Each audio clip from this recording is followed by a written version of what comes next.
Elite private colleges and universities across the U.S. often accept students based on how much they can pay. That's according to a recent New York Times report.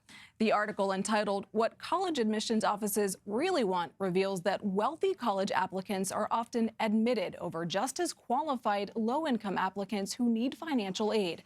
The low-income applicants are disproportionately Black and Latino.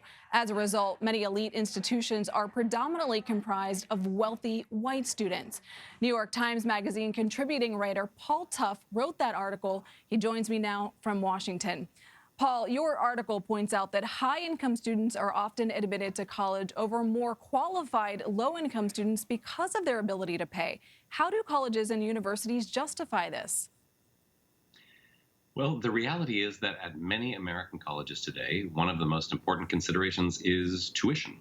About a quarter of private nonprofit institutions right now are operating in the red, and many more are close to that line. And so the admissions directors need to think of themselves as salesmen. They have a product to sell, a college education, and they need to find customers, students who can pay. How does this kind of admission strategy play out on campuses?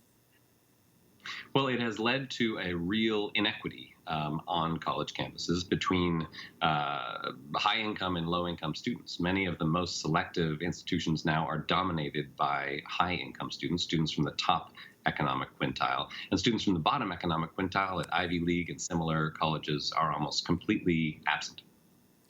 Paul, you explain in your article that critics of affirmative action often claim universities are denying spaces to academically talented, affluent students while admitting low-income students with lower ability in their place. But experts explain the opposite is closer to the truth. Tell us more about this. Do the most common admissions practices actually worsen racial inequity?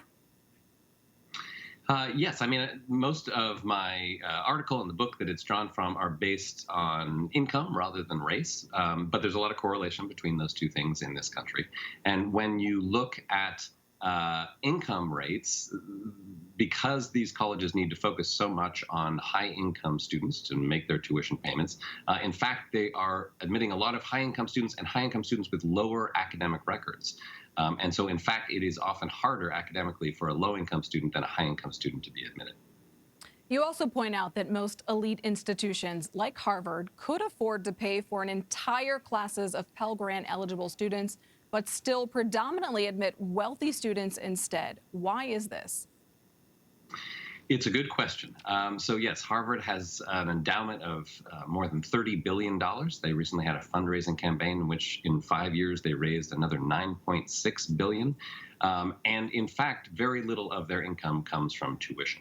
Harvard gets tens of thousands of great applicants every year, many of them low income, and they could easily fill an entire class with outstanding low income students. But instead, low income students make up just a tiny fraction of each incoming class. A lot of Harvard and other Ivy League institutions have been talking about diversifying their class economically, and that's a promising sign, but there is still a lot for them to accomplish. Looking forward, is there anything that can be done to make the college admissions process more fair to low-income students? What's your advice to them? Well, I'd say there's two things that we all have to change. So this isn't advice to students, it's advice to all of us. First of all, I think admissions offices at those most selective Ivy League style institutions need to just change their admissions practice. They need to stop admitting so many legacy students, admit more low-income students. That's an easy fix for them to make. But at the same time, I think we all need to invest more in public higher education. Over the last 20 years, we have cut our public higher education funding by 16%. And that means that it is harder and harder for low-income students to have a good public option, which means that their options are really diminishing. Paul Tuff, important reporting. Thank you. Thank you.